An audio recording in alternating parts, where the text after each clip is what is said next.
What's up guys, Kent here with Corsby Gaming. This video is going to be a Raid Shadow Legends Tag Team Arena Guide. In this video, I'm going to quickly go over my account and champions I use, that way you have some context of where I'm coming from. Then I'll go over the basics of Tag Team Arena. After that, we'll get into the good stuff and dive into some of the strategies I use on offense as well as defense. Alrighty, so I've been playing Raid for about a year now, and my account is pretty endgame.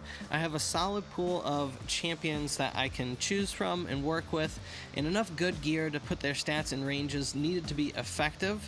For example, my Arbiter has 312 speed, so she's faster than pretty much every other champion except for an Arbiter that would be in speed gear as well. As for how I'm doing in the arena, I'm pretty much always in Gold 4 and Classic, and I've been in Silver 4 and Tag Team for a while now. So Tag Team Arena functions similarly to Classic Arena with a few notable exceptions. The first thing is the tokens and their refresh rate. Classic Arena tokens refresh at a rate of 1 per an hour. Tag Team Arena tokens refresh all 10 at the reset of every day. The next difference to know about is the progression through the tiers. You can acquire points the same way, but you can only rise or fall a tier at the reset of every week. The amount of points and color of your bar will indicate if you will fall, stay the same, or rise a tier. One last thing to consider is that there are player limits on each tier.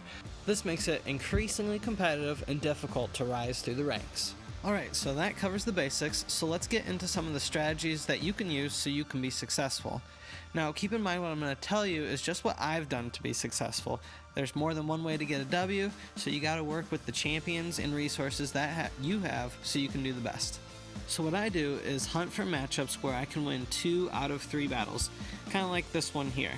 I make it easier on myself by having 2 different types of teams. I have a speed team and a defense team. I'll show you it in action first, and then I'll break it down for you. So I'm going to switch my 2 teams around here, that way they have the appropriate matchups that I'm looking for, and we'll get it started. Alright, so this first battle doesn't even matter, because I'm not planning on winning it.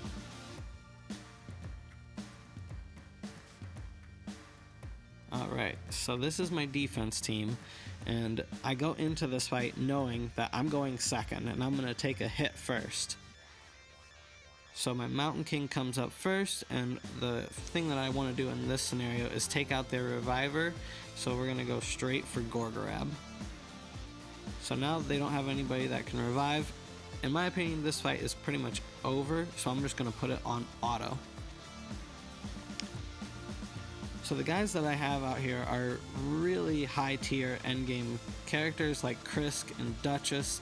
They are a nightmare matchup and really hard to kill.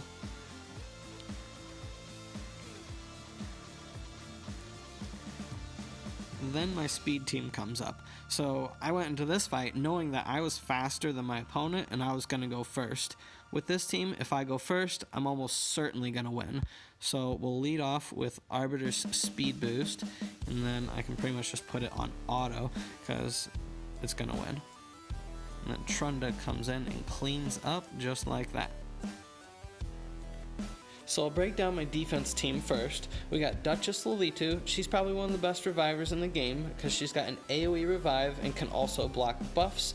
A comparable champion to her that would be a good replacement is Kaden from the last fusion.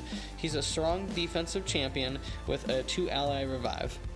Next we got Krisk the Ageless. He's an incredible champion that does so many different things so well, so no one champion is going to replace him.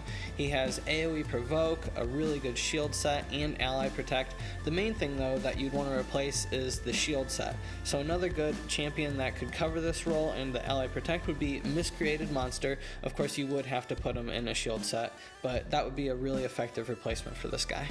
Next we got Mountain King, which his specialty is taking out one enemy but being able to stay alive.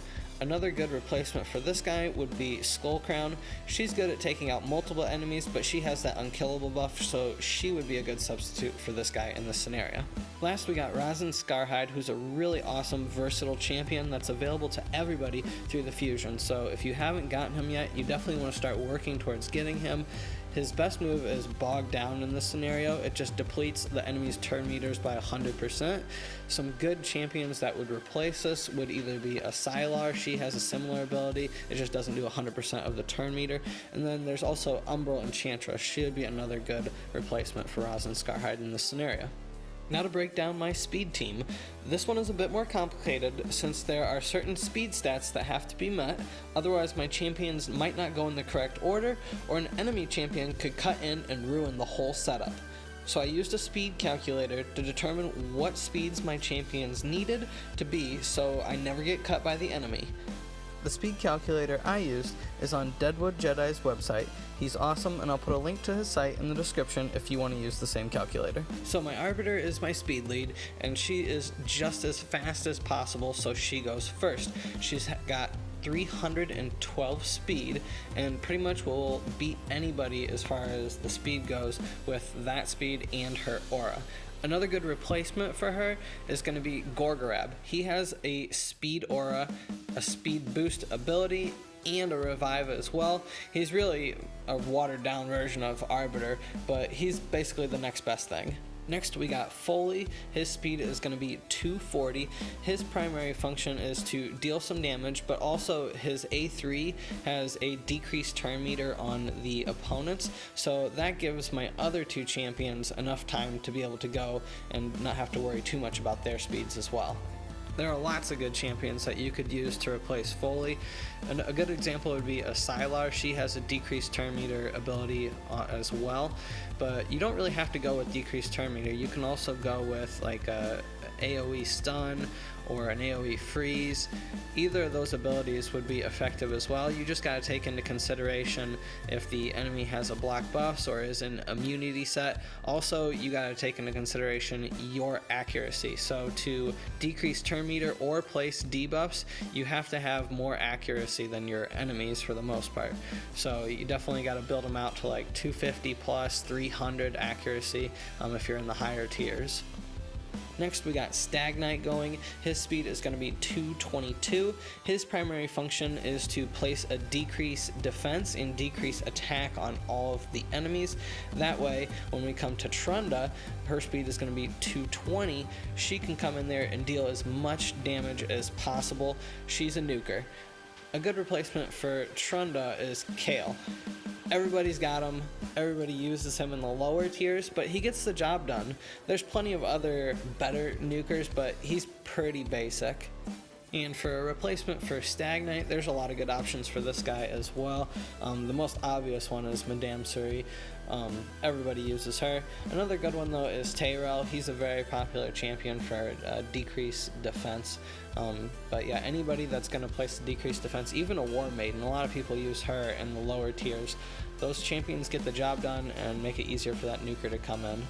So a critical element to being successful using the method of winning 2 out of 3 matchups is knowing the opponent's champion and choosing battles accordingly. For my speed and defense teams, there are specific champions that I will never match them up against just because I know it's not going to go well. For example, with my speed team, I steer clear of Tormund. He can freeze you when you use your turn meter boost and ruin the entire setup. Also, I don't match my speed team up against other Arbiters. I'm not cocky enough to think that mine has a higher speed. For my defense team, I avoid buff strip champions, so Madame Suri and Rey, not trying to have any of that. Alrighty guys, so that is pretty much going to conclude this video. I hope it was beneficial for you and that you liked it. If you want to see more Raid Shadow Legends videos, go ahead and leave a comment and let me know. Thanks again for watching. Hope you have a good one. I'll catch you next time.